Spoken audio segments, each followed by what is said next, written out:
We went to this farmer's market around here just with like little boxes and like a square reader. Yeah. And we had this sign printed up that said, "The world's best dog food is made in Cleveland."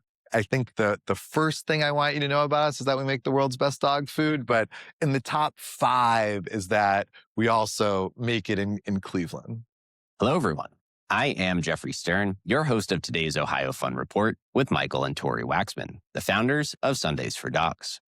Sundays is a Cleveland-based company designed to make dog parents' lives easy.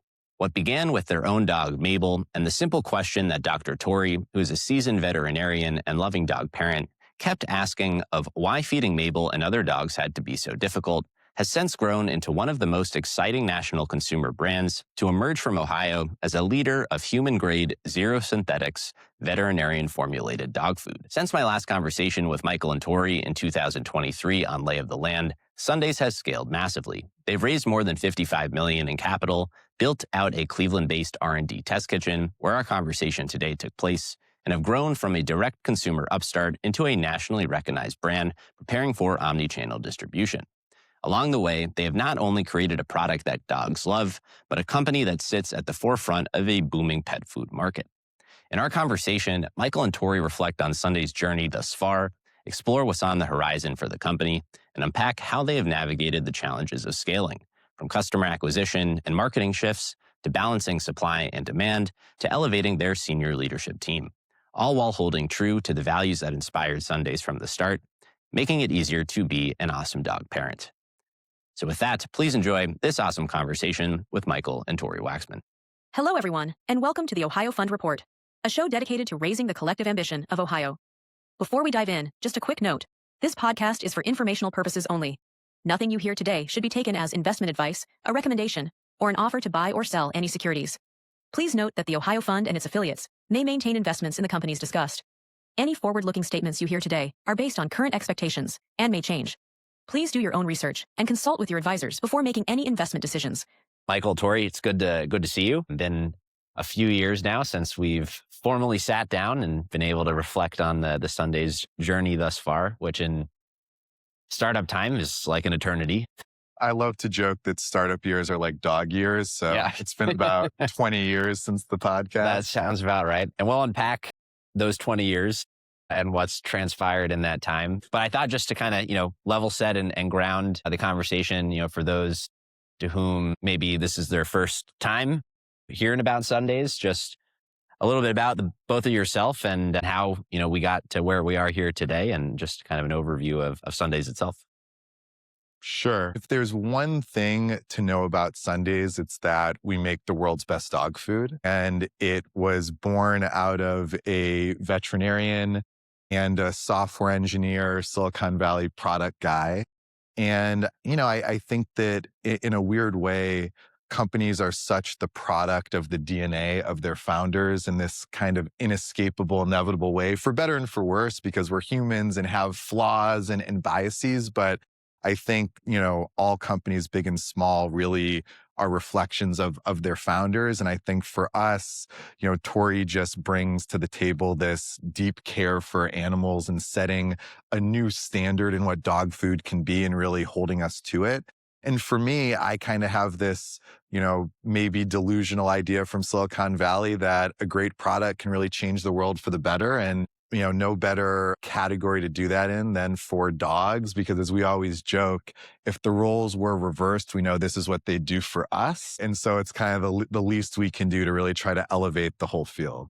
So there's a certain business aphorism, which are normally trite, but grounded in some kind of truth, which is the idea that what got you here won't get you there, and that the reward for solving the problems that get you here is just new problems, maybe bigger problems, but problems nonetheless. And I thought that's kind of a fun framing for our conversation here today, knowing what got you to our conversation last time, and call it early 23, is very different than what it took to get from 23 to where we are here today. And it's probably going to look very different from when we sit down in another 2 years, what it'll look like then.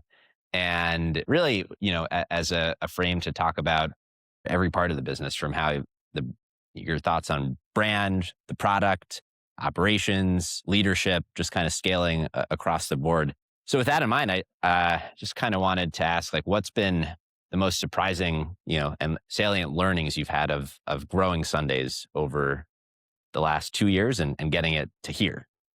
I've probably had 100 this week, but Tori, do you want to chime in at that? And I have plenty of thoughts. Yeah, I mean, I think that taking more control over our R&D, the R&D side of the business has been something that, I think that 2 or 3 years ago, I would have thought, oh, we can continue to outsource that. We can continue to work with outside partners, especially as we grow. We're going to get bigger and bigger. So we're going to outgrow our manufacturers. We're going to need more. We're going to need bigger. But at the end of the day, when it came down to it, what we concluded was we really wanted more control over that. And it ended up going even way smaller than I imagined. And here we are in a kitchen that is now our R&D facility right here in Cleveland. And so instead of depending on outside partners for doing our test batches and making changes to our recipes, we can do that all here ourselves. And just having that control and not depending on outside partners and really owning all of that has been really a huge unlock. And as I said, I never would have expected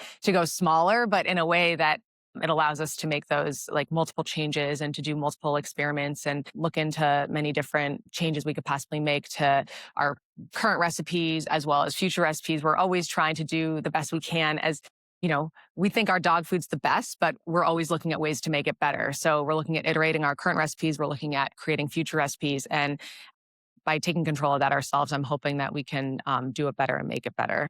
So I remember when we sat down last time to talk about Sundays, at inception, you were working through the development of recipes yourself and just, how that's evolved over time, and maybe just speak a little bit more to, where we are here today and what those unlocks have been for the business. Yeah, I mean, it's funny because my answer to the question of like, what's probably the biggest thing I've learned over the past 2 years is there's this line I heard recently of, you either believe in expertise or you don't. And I think this last chapter has been a lot about making the jump from a startup where everyone's a generalist and there's actually pretty little expertise around the table. And of course, obviously, Tori has the background of a veterinarian and people have their expertise. But in general, you have a lot of people doing things in ways that they've never done them before. And then as you start to scale the business, you realize that you really do need people with expertise who have dealt with the complexity and the risk mitigation and they have overcome the constraints of scaling something. But then there's this whole fear you have as a early stage startup person of, well, are they going to be too slow? Are they going to be too corporate? And I mean, the reality is some of them are. But one of the things we've been really blessed with recently is being able to bring people onto the team who kind of have both. So they've come from these big companies, they have PhDs, or they have these really deep expertises in businesses that are much larger than we are today, and they can see around the corners and help us navigate the next set of challenges. And yet they're really mission driven. They're really scrappy and quick. And so I think that, and then that kind of brings us back to the test kitchen of, some of our early R&D efforts. We kind of, had a lot of generalists around the table. And I think in retrospect, that kind of slowed us down because we were all learning together. And all of a sudden it was, what if we actually pulled in a food scientist who's done this for a decade and brought in some other veterinary nutritionists and animal nutritionist PhDs. And if you do it the right way, it definitely has helped us go faster, further. And again, I think the test kitchen is a great example of that because it was really the brainchild of Vince, our head of operations. And he was the second employee of Kevin's Natural Foods, which was this amazing high growth company that sold to Mars for $1 billion or something. And, that was just one example of someone who had built a factory, built an R&D center. They were kind of like a meal kit business at first. So they had to create hundreds of recipes. And he just kind of demystified it for us of, hey, yeah, we can make our own recipes. We can do our own test kitchen. It involves all these things. You have to bring in all this equipment and all this expertise. But, I think having people with the experience who have already done it gave us the courage to make the leap for some of these things. Sundays has scaled over the last few years, kind of operating at a higher order of magnitude, if you will. How have you seen the market itself change over that same kind of time? What's the state of dog food? As I like to joke, it's a good time to be selling dog food. It's an even better time to be a dog. There are a lot of great options out there. I mean, look, having done a few startups, but before, I think the only way to really build a meaningful business is to be riding on some kind of wave, right? That is larger than your company or your product. Mhm. And I think we've just kind of continued to see this groundswell of a whole generation of dog parents who are looking for something better. And so I think you've only seen those trends continue to accelerate. In my opinion, I actually think I'm curious, Tori, to weigh in on this from the vet perspective, but I actually think we're really early innings in this wave because today still probably 90 to 95% of people are feeding kibble, which is sort of this last generation of dog food.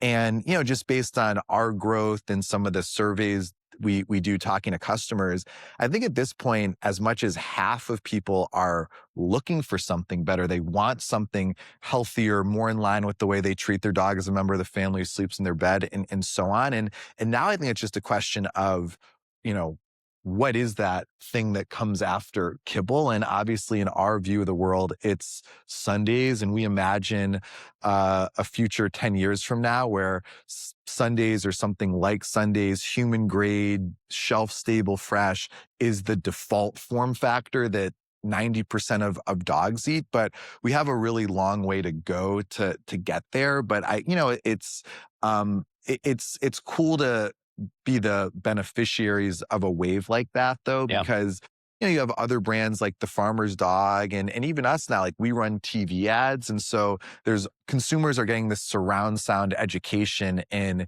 here are the benefits of feeding a healthier dog food, of feeding a human grade dog food. And then we can just come in and say, oh, and by the way, like we think this is the best option in that. And so, but obviously there's a flip side of that of, the market just gets more and more crowded and how do you stand out and how do you cut through the noise? And so it cuts both ways. But overall, I think it's a great sign to see the mission we're trying to achieve just gain so much momentum. Yeah. Well, something that you had mentioned a while ago that stuck with me about just kind of the whole vision is like, what if there wasn't an asterisk? And the asterisk, being human grade, but then there's all the fine. Yeah. Well, I think a lot of veterinarians nowadays frequently have nutrition conversations with their clients because they want to feed something better. But I can tell you as a veterinarian, it was hard to read through all the marketing language. Every company said they were the best. Every company said they were all natural and did this and did that. And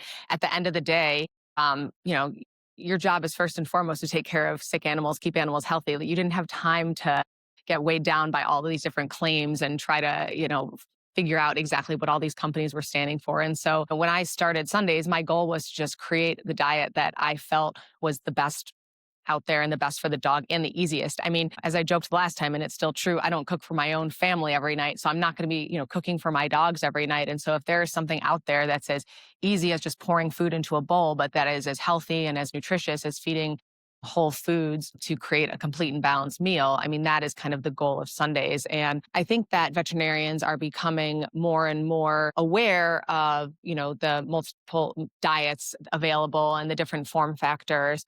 And I do think that pet parents are continuing to demand a higher level of quality.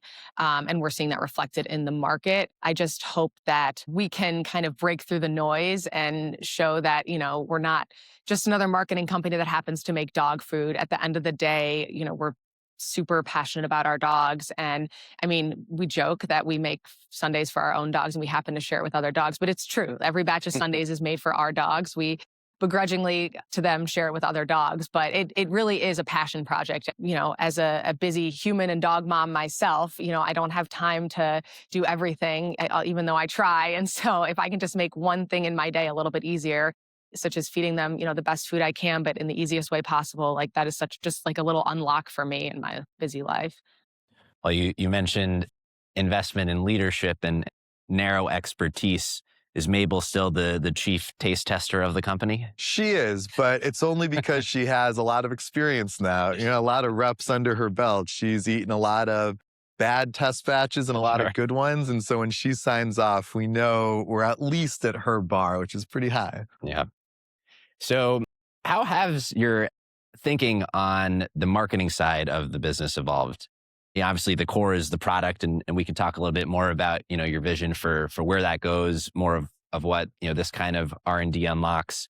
But you mentioned kind of there's more being pushed at consumers about alternatives to kibble and what folks might be familiar with. How do you differentiate in this space? That's such a great question. And I mean, I think so we're kind of fighting two different fights. I think one is explaining to people simply and clearly how different we are from kibble, right? And so we're solving a totally different problem than kibble is, right? Kibble is the cheapest way to give your dogs the kind of bare minimum nutrients they need to survive. And that is an industry that's been around for 50 years. It's incredibly well optimized for cost. It's one of the cheapest sources of calories on earth. And you can feed dogs a kibble and they can live a long and full life eating kibble.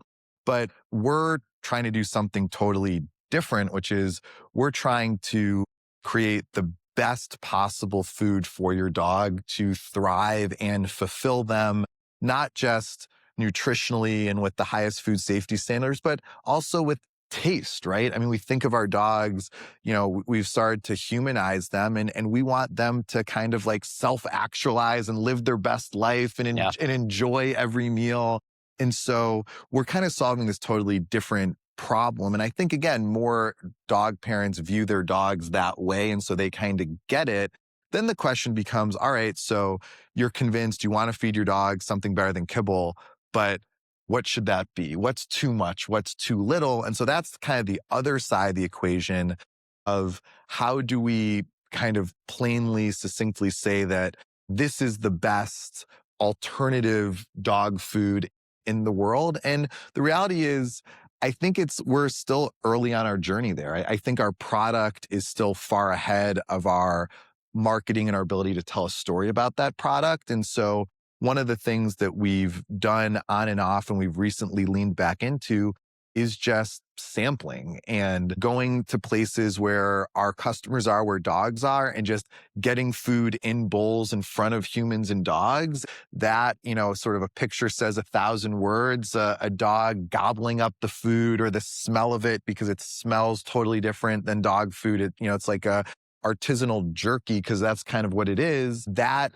we found is sort of the simplest way just for people to get it. But, look, in the grand scheme of things, this next chapter of our journey is all about how do we just get the word out about Sundays. We have a product that dogs love, that, it works as a business. And so it's just, there's 100 million dogs in the US and the vast majority of them have never heard of us, have never tried Sundays. And then how do you get the word out? And it's kind of the things you'd expect. It's Facebook ads and, increasingly things like TV that reach a wider audience. And then it's also, what are maybe the creative ways to reach people on sampling? Can we go places where dogs are and people are? Like, we joke sometimes, like if we ever to open a first retail store, like maybe we do it in an airport or something. Cause, you go to an airport now and it's like there's dogs everywhere, but no one's selling dog food. And so I think, while we're in this kind of cultural sea change of the way people treat dogs, there's all these new opportunities opening up and we just have to figure out, it's kind of marketing 101, right? Like, who's your customer? Where are they? How do you reach them? And ideally, how do you do it in a way that your competitors aren't? And, and then I guess the last thing I'll say on that is I think for us, we sort of have this like tragedy of riches where there's so many great things about our product because we made it from first principles to be the best. And so there's so many things you can say about it. It's human grade. It's all natural. It's synthetic free. It's 90% meat. It beats the best tasting kibble in a taste test 30-0. We spend 50 times more on our ingredients than kibble. So for every $5 we put in our ingredients, a premium kibble only puts 10 cents. But as you scale, you kind of just need to simplify that message even further and make it more aerodynamic. In a 10-second Instagram ad or a 30-second TV ad, what's the one thing we want you to know about us? And, I think we're still figuring out what that is. Is it that we're vet founded? Is it that we have the cleanest ingredients? But, I'd rather have that problem than the reverse. But I think we have a lot of work to do to kind of just simplify and clarify our message even more as we try to reach a wider audience. Well, and for better or worse, I feel like the medium of marketing and the kind of narrowing of the time you have to relay a message kind of forces that question to you guys anyway. 100%. I mean, attention spans are shorter than ever. And, I think one of the elements we try to lean into is the unexpected a little bit. And so we're launching a new recipe, which came out of this test kitchen, which, enabled us to bring it to market. And, without giving anything away, I think we're going to lean into whimsy a little bit and surprise and get people to turn heads because there's just so much going on in the world. It's really hard and a privilege to actually capture people's attention. But again, though, like we're in such a fruitful area, right? We're talking about dogs. We're doing things that are genuinely new and different. And so with a little bit of courage and creativity, we have that opportunity. But, this upcoming launch, I think is going to be a good opportunity for us to stretch our wings a little bit, just do some fun things with the product and with the launch, because look, I mean, dogs are fun. Dogs are pretty fun. Well, I'll pull on the fruitful thread for a moment, because one of the things that was not obvious to me, I think when we spoke 2 years ago, but has since been made pretty clear, is I didn't actually understand that Ohio is basically the dog food capital of the country. So just from a geographic standpoint, just talk for a moment about what it's been to invest in growth in Sundays here. Well, first of all, I mean, Ohio is, as a place that's had a lot of agriculture and meat, that tends to be where the dog food companies have been made. I mean, you have, Nestle has their global headquarters of supply based right here in Cleveland. They're the second largest dog food company in the world behind Mars. Bill Jack is, 30 minutes down the road, and they were an innovator. They were the first refrigerated dog food brand, and that's become very popular in recent years, but they were around for decades. And you have some of the biggest kibble and other manufacturing plants in Ohio. You have Smucker, which up until recently had one of the biggest dog food portfolios in the world before they sold most of it off to Post. And so, I mean, it's going back to that theme of bringing in expertise, we're very fortunate to be in a place that has a ton of that expertise already right around us. We're close to the supply chain. And so a lot of our key raw materials are nearby. We're centrally located. We're starting to do more and more of our shipping out of Cleveland. And so, look, we've had such a funny journey because we launched during COVID. And so our 0 to 1 story was on Zoom. I mean, there was this period from 2020 to 2021 where we had never met some of our early employees or investors in person because you couldn't travel. And everybody remembers those crazy times if you haven't blacked them out of your memory. And so then it became a funny thing of, all right, in 2022, people are getting back together. How do we scale this business? And I think, frankly, a hard lesson we learned is that, especially when it comes to operations, you really do need to be in person. There's certain work that is, I think, totally fine on Zoom or remote. But when you're making stuff, when you're shipping stuff, when you're doing real research and R&D like we're doing here at the Test Kitchen, there's nothing that comes close to face. And so then, we had kind of this funny adolescent period where, all right, do we have people move to Cleveland? So Vince is a great example. I mean, he started with us and he lived in Texas, and he, packed up in a U-Haul with his whole family and moved to Cleveland just a few months ago as we were opening the test kitchen. And it's, we've started to centralize our operations here. And again, it's centrally located. There's a ton of CPG and food expertise in the area. And, and thanks to folks like the O.H.I.O Fund, increasingly there's capital, there's space, there's a brand new office building that we have some space in here. And so really there's all the pieces that you need. And then of course, it's a really affordable cost of living here. And so before we're, throwing off tons of free cash flow for every dollar to go 2 or 3 times further than it would on the coast, it's really invaluable to a startup. I remember you mentioning your early investors were excited about the prospect of you guys coming back to Ohio. Yeah, no, exactly. I mean, they get it, right? I mean, we're just, trying to, on the business level, turn a small pile of money into a larger pile of money, and in a place where you have the expertise and the talent, but everything just costs less, it really increases your margin for error. So I didn't necessarily want to revisit COVID, but you did bring it up.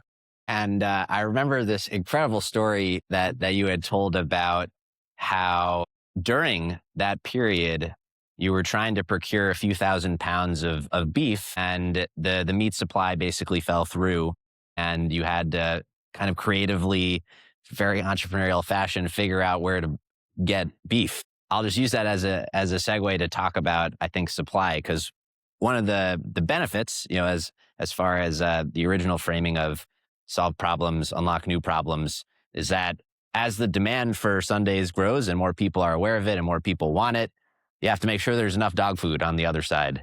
And so I know over time you guys have come up to the limit of supply, and how the evolution of your thinking on just making sure the supply chain is robust. And I've always found that story awesome. But I mean, I was, over the past year, obviously there's been a lot of talk of the tariffs. Yeah. But the good news is that almost all of our ingredients come from the US. So that honestly was not a big issue for us. Our only one ingredient we get overseas is the calcium phosphorus source in our dog food is this grass-fed beef bone from Australia that's ground up. And that's what we put in our food as our calcium phosphorus source. So that's kind of our one international ingredient.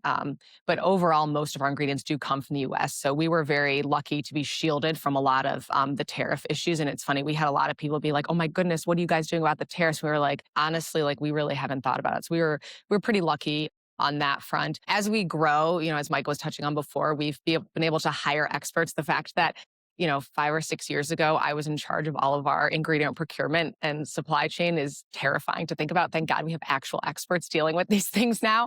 But we've brought on some incredible people in terms of supply chain and then also food safety, just to make sure that as we grow, we continue to hold ourselves to the highest standards. And so even though we've been so lucky to grow, we're not letting that get in the way of how we hold ourselves to the highest standards and make sure that we continue to do so. And so we've been able to get some incredible people in the right seats to make sure that we continue to create the best and safest possible food for dogs. And so I'm really proud of our supply chain from that perspective, just from a food safety perspective as we continue to scale. And then also just from an ingredient perspective, I know you had put eggs on there, and eggs was definitely something that eggs.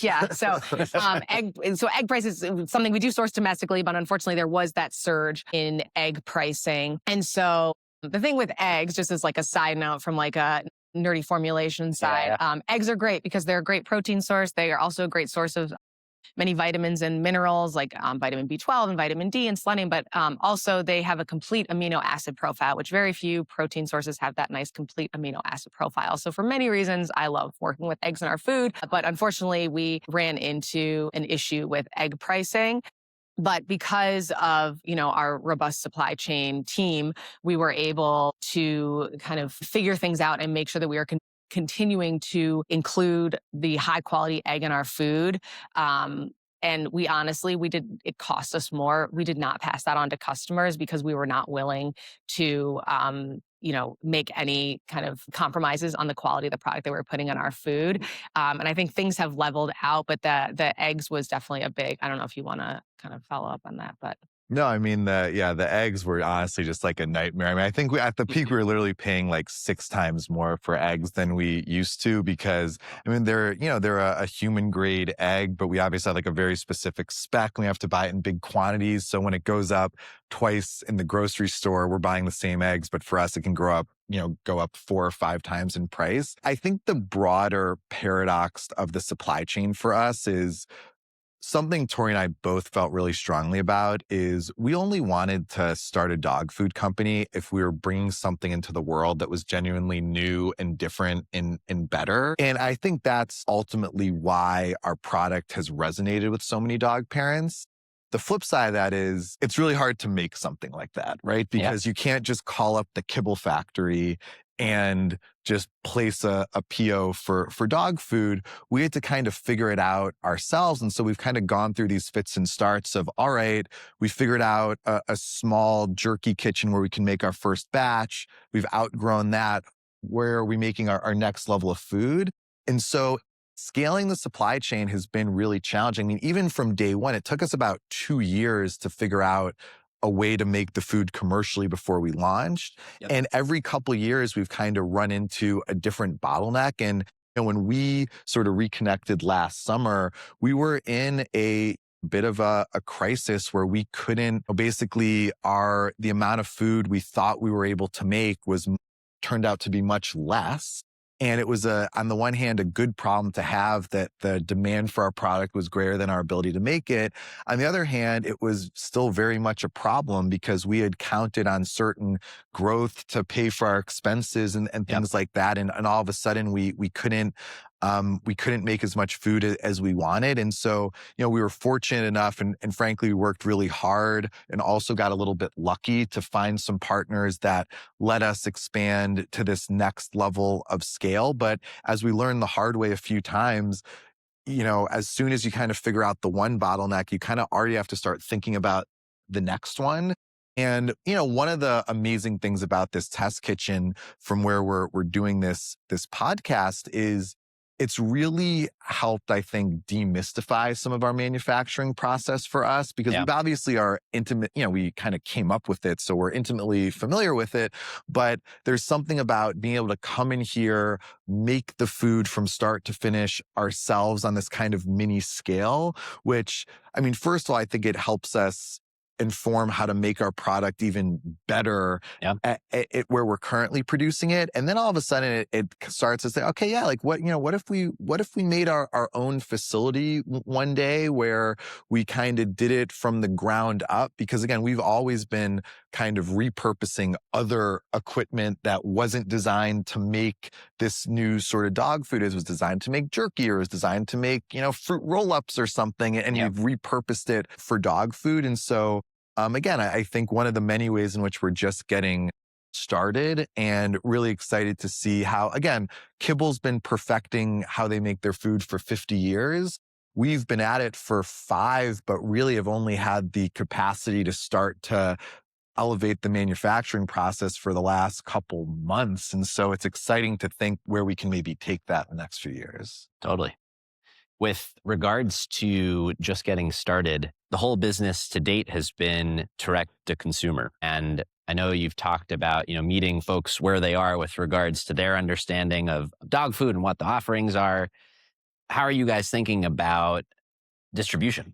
I mean, for us, it's always been a question of when and how, not if, we're going to go into other sales channels because we do have this shelf-stable product that can easily go to places to meet dog parents where they are in a way that some of our competitors' products can't as easily because they deal with cold supply chains. I think for us, the challenge is, I mean, there's a lot of challenges, right? So I just saw a graph that just recently e-commerce sales as a percentage of all retail sales in the US just returned to COVID levels.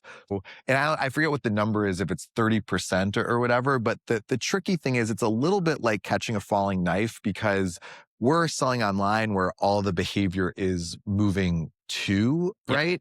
And so still more dog food is sold in brick and mortar retail than it is online, but those sales channels are shrinking. And so how do we find the right partner, the right place to enter retail when we're, again, benefiting from these huge tailwinds of people going online in our current distribution channel of 100% direct to consumer? But again, ultimately, part of reaching every dog parent is getting our product to other places in front of people. And so in the next couple of years, I think we're definitely going to start to experiment. And like there's shades of gray, obviously. There's Amazon, and of course in the pet food space, there's Chewy, which is sort of a own mini Amazon in our space. And then, there's all sorts of places where you sell dog food in brick and mortar. Are grocery stores, there are pet specialty retailers, there are independent pet shops, and they all have different pros and cons. But again, like at this phase of our mission, it is all about just getting the word out and almost as like a billboard, if nothing else, just putting our food in other places is definitely a part of it. How has the product experience itself shifted over time? I mean, I see the boxes here. I know there's been a lot of intentionality and thought given to things that many people probably would never even notice. Yeah, well, I think one thing is obviously Sundays is a product for dogs. And, first and foremost, we're worried about the dog, but we also, take into account the human. And so we want it to be a great experience for both the dog and the human. Look, I think, something we say a lot internally is that you feed your dog twice a day, every day. That's 730 times a year. So if we can delight the human and make them smile or make that experience a little bit easier, better, funnier, then we're kind of creating that connection with the customer. And so look, I think again, we're pretty early innings. The cereal boxes is sort of this fun wink to the way that our customers treat their dogs as our kids. And also it's kind of coming in a shipping box anyways. But, part of the idea with the cereal box was always to, because we're printing on paper, be able to tell different stories and do different fun things for the packaging. And up until recently, we were just kind of holding on for dear life and trying to make enough product to meet demand. And so we didn't really have the wherewithal to do that. But sort of watch this space. I think in the coming months, we're planning to, again, use that as an opportunity to tell stories, to educate, to inspire, to spark joy in, again, this ritual that you do, almost 1,000 times a year.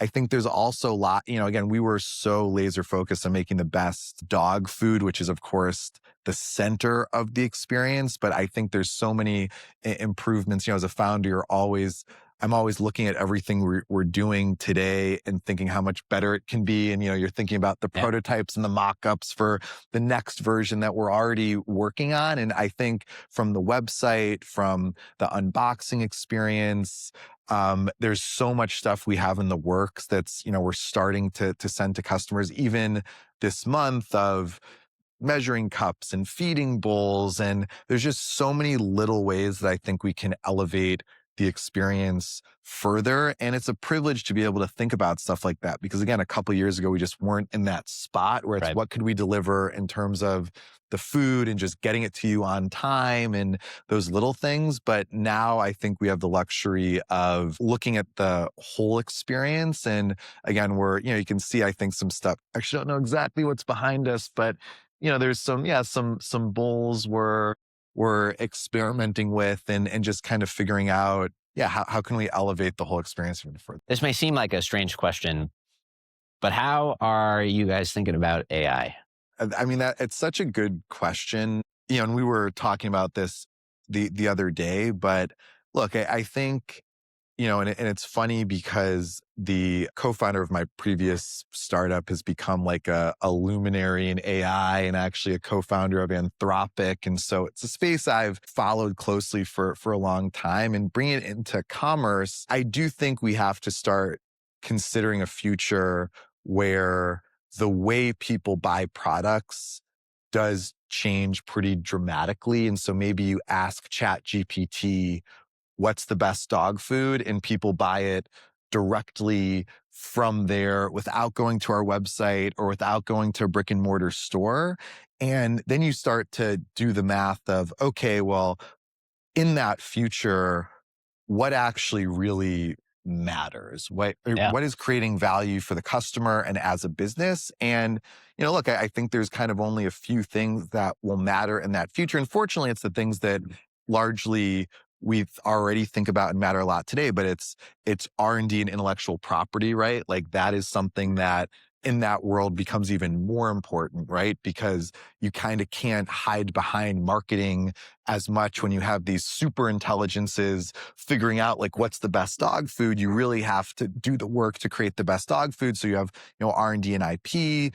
You have operational excellence, right? Like I think we're still quite a ways off from robots building dog food factories and stuff. And so for us, again, it's like having operational excellence, making the best food at a reasonable cost, getting it to people. That's something we're going to continue to invest in. And then I think brand is actually going to be probably more important in the future than in the past, because again, you're going to imagine a world where these super intelligences are just looking out for, again, you have someone go to ChatGPT, what's the best dog food? Again, you can't really fake it. You can't really hide. You actually have to be the best and invest into, being out there in the world and in places where the AIs and stuff can pick up on it. One dream of mine for AI is that we can use it to talk directly to dogs at some point in the near future. I think that's, I don't know what the science behind that is, but I think that, it wouldn't surprise me if it could decode dog whimpers and barks and, one of those like from a cartoon where like you're talking to dogs, like, what if that's in our future, sign me up for it. How sci-fi is that concept? Well, they're already using AI to decode whale language, which Wow. is not surprising because I feel like whales are incredibly complex creatures. So they're already using AI and I think they used AI to help figure out that dolphins like have individual names for each other. I don't know if exactly, but I mean and all this. Yeah, they're way smarter than we ever give them credit for. Well, as dogs keep getting elevated in our society and kind of integrated into family structures, in some regards, we're investing as much into dogs and as we are into children. And where do you see all of this going, like with regards to dogs in society? I mean, obviously, I'm very partial to dogs being part of our families, but I think Yeah. we live that every day. We have 3 human children, 3 dog children, and we all, coexist. Is our house a little crazy? Yes. Is it wonderful? Is it fun? Yes. So I think that people really want that life encompassing their dogs into their families. Sundays obviously came out of that DNA and that DNA of us having our dogs as a part of our family. And so I think that as, humans start to evolve and as AI continues to evolve, I mean, maybe we'll be the dogs one day to the AI robots. And, we'll just get fed and taken care of and taken for walks while AI does all the work. Is that the dream? But no, I think it is kind of really interesting kind of where this is all headed. And it's funny, as a dog food company, something that's been on our minds recently is I do think that there's a need for basically a class of standards that are kind of exist in between sort of other animals and humans, because I think that oftentimes cultural change and technological change happens faster than the legal system or the regulatory framework can catch up to Certainly. it. And so as, anyone who's familiar with like dog food would, sort of like regulatory would know, it's regulated by a division of the USDA called AFCO, which is an acronym that in part stands for feed control. So it's literally like the division that oversees what you can feed cows and chickens and aquaculture fish. It's like and the software we use to formulate our diets is the same exact software I used in my animal nutrition courses in undergrad to create sheep rations and, chicken rations. So that is the same formula. So this is kind of where we are. Yeah. And a generation ago, I do think dogs were kind of clumped in with those other animals, but I think we can all admit that that's no longer the case. And so again, so for instance, for us, like we're human grade, which means that everything that we do has to meet 100% of this FDA-defined standards for fit for human consumption. Yeah.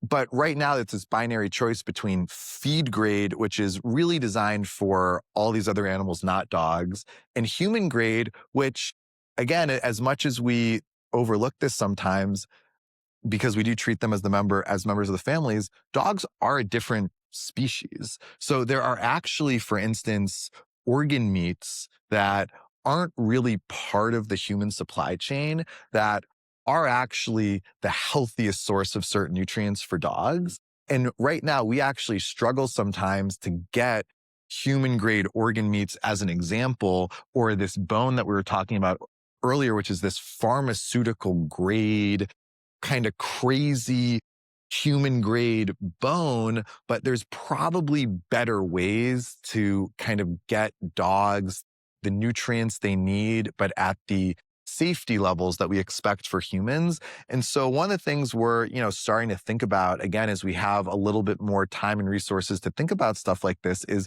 what if there was actually like a third category of food safety that was, not human grade and not feed grade, but it was a, family grade or something like that, that kind of combine the food safety standards we expect for humans with some of the nutritional specificities that dogs require, because again, they, at the end of the day, are not Homo sapiens. They're a different species and they need different things. And so I think, and that's for food, but you can zoom out. I think we need to rewrite a lot of our laws and policies about where dogs fit into in our lives.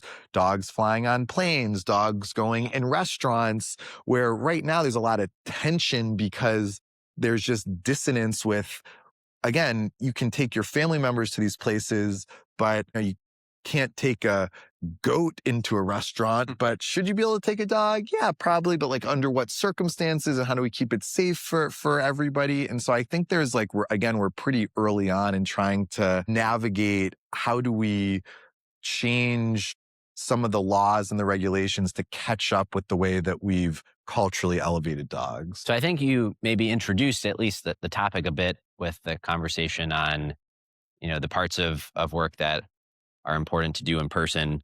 Podcasts. Sure. No, it's a lot. How's the culture itself of Sunday? I mean, I think being in person has been such an unlock. I think it's one thing to look at someone in a Zoom box. It's another thing to roll up our sleeves and we'll put on our gloves and get to work in the kitchen working side by side.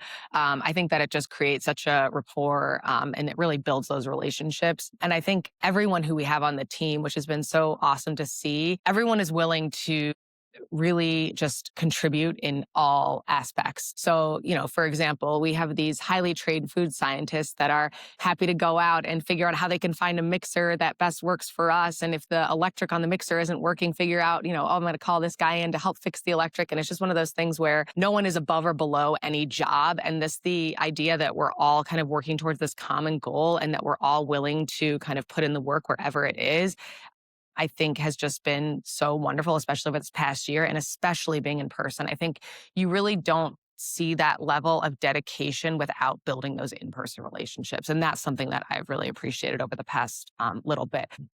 Yeah, I think in person has been huge for us. And look, I think that a company will only go as far as its people. And something that I think we've started to be more deliberate about is really clearly, crisply articulating what are the shared values that define us, and really having the audacity to live by them, to hire and fire by them and say, hey, these are the things that we believe and the way we do things that's different than the way that other companies do things. And if you're not up for that, it doesn't mean you're a bad person, or it doesn't mean that, you don't have maybe great expertise in your field, but you're just not going to love it here. And we need people who love it here because we work really hard and we try to tackle really hard problems, and we can't be on a different page. And so I think that, I think that's been a lesson though, because people talk about culture and values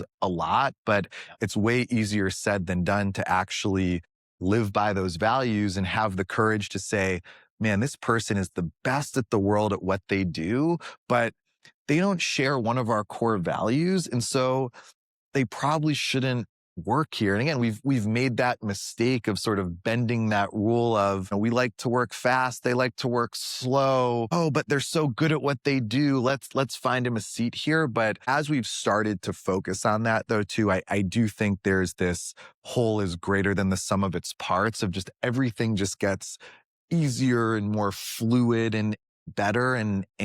But again, though, I think we've really seen what it means to live by those values and because ultimately culture isn't what you say, it's what you do.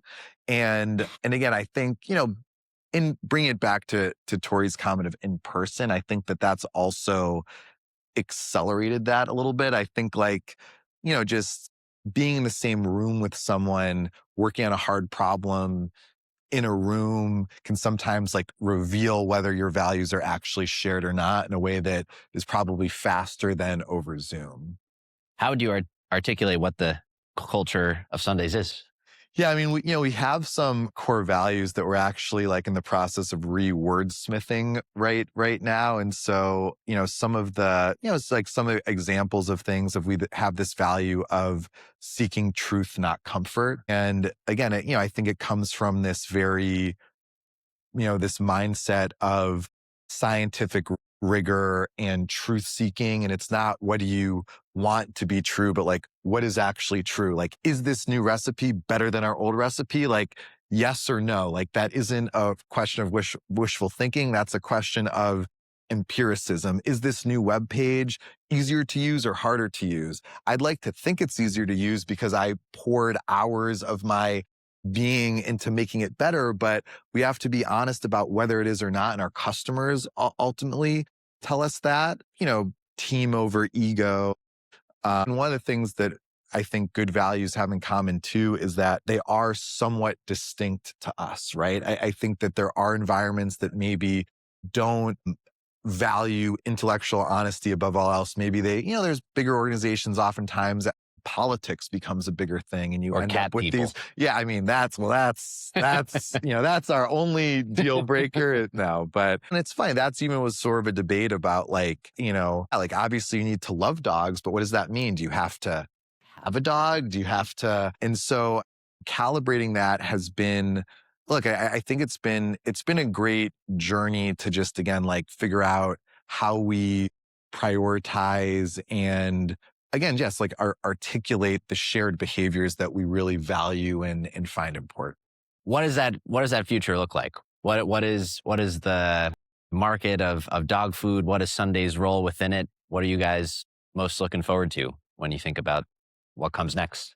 I mean, I think at this point, we're just trying to make Sundays a household name. And, hopefully we're in a bigger room. This one's getting a little tight. And, I think it's more about the world outside of this room. I want to be able to walk up to someone in the street and with a dog and ask them if they've heard of Sundays. And obviously I want that answer to be yes, but more than that, I want them to know exactly what we stand for and say, oh yeah, Sundays, they make the world's best dog food and they're the most reliable resource for the modern dog parent because they're vet founded and they only use the best ingredients. And so I think that's the path we're going on. And look, we'd love 1 million dogs to eat Sundays every day. One day, maybe 10 million dogs eat Sundays every day. And I think our work will be done when the whole field is elevated and Sundays is kind of the default, right? And this level of health, food safety, taste, delight just is table stakes for the whole category. And again, hopefully we're leading that category, but even if we're sharing it with others, if the whole state of the art is elevated to where we think it should be and for what dogs deserve, then I think that will be mission accomplished. When you reflect on the whole journey and everything we've talked about, are there any important parts that you feel we've missed that you want to share now? Obviously, there's been a lot of changes, but I think just building out the team in person in Cleveland is something that I don't think 2 years ago either of us really had on our radar. And it's just been such an unlock. Yeah. I mean, I feel like Cleveland deserves a shout out too. It's funny.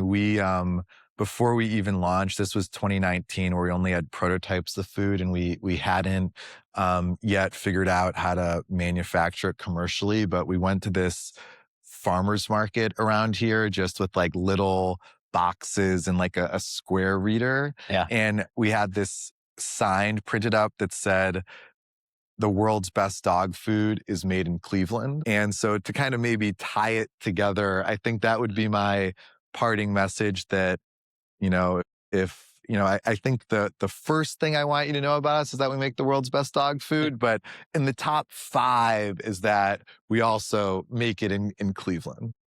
Well, that's a perfect place to wrap it. Michael, Tory, thank you for taking the time, reflecting, and I look forward to the Let's next one. get it on the calendar 2 years from now.